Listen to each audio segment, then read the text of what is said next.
Until early this morning, some here in Kiev doubted that he would do it. Not anymore. The West warned Vladimir Putin was about to attack. He said he had no such plans.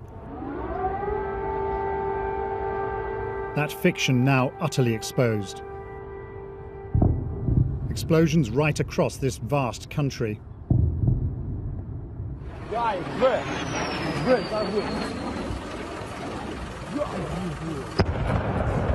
In Ivano-Frankivsk, in the far southwest, a missile struck an airport. Unverified images from Ukraine's northern and southern borders seem to show columns of Russian armour entering from Belarus and Crimea. To the east of Kharkiv, emergency workers battle to control fires in residential buildings hit by rockets. The number of civilian casualties is rising. At Mariupol in the south, another airport on fire. This country's civilian infrastructure is being heavily struck. There are no more flights in or out. A glance at the map shows a country under attack from east to west, north to south. In Kiev, Ukraine's embattled president, who must now fear for his job, appealed to the world. Putin started a war against Ukraine, against the whole democratic world. He wants to destroy my country. He wants to destroy our country, everything we have been building, what we live for. So far, all the signs are that this attack is working out exactly the way Western leaders have been warning for weeks. The country is being attacked from all directions, and the fear now has to be that some of those Russian troops are heading here to the capital. Some people aren't waiting to find out what happens next. The roads out of Kiev jammed with traffic, most of it heading west. This suddenly looks like panic. Mid-morning and two jets fly over the city. It's not clear whose, but it seems only a matter of time before Russia controls the air and much besides.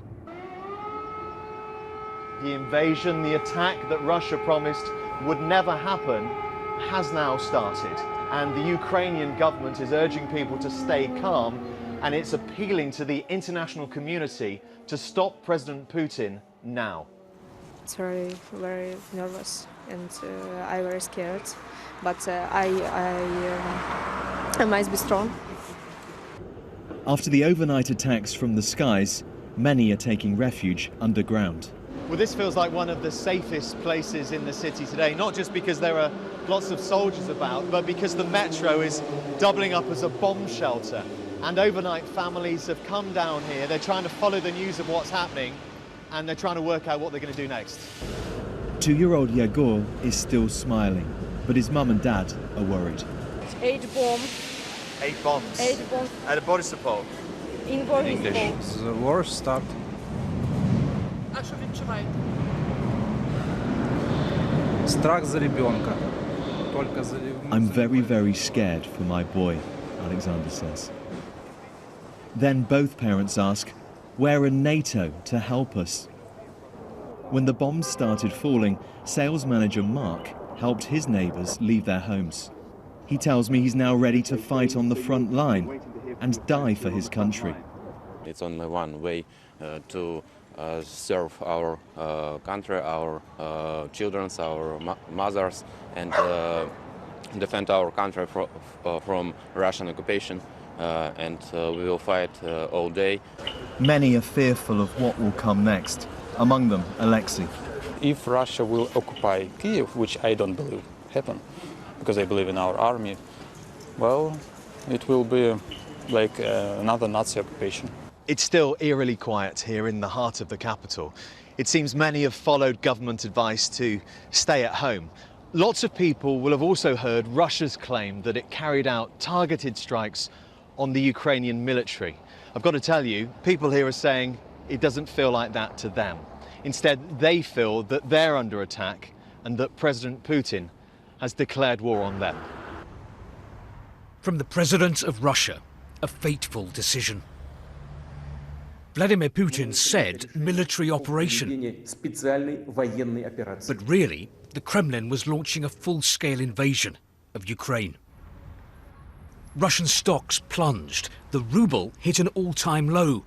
Fears of conflict superseded by the shock of a war and what may come next. I think that if Putin is not stopped now in Ukraine, this war would be the beginning of the Third World War. Vladimir Putin comes across now as a leader with an almost messianic idea to force Ukraine back into Moscow's orbit, even if that means war. What the public might think about that doesn't come into it. He seems determined to achieve his goal.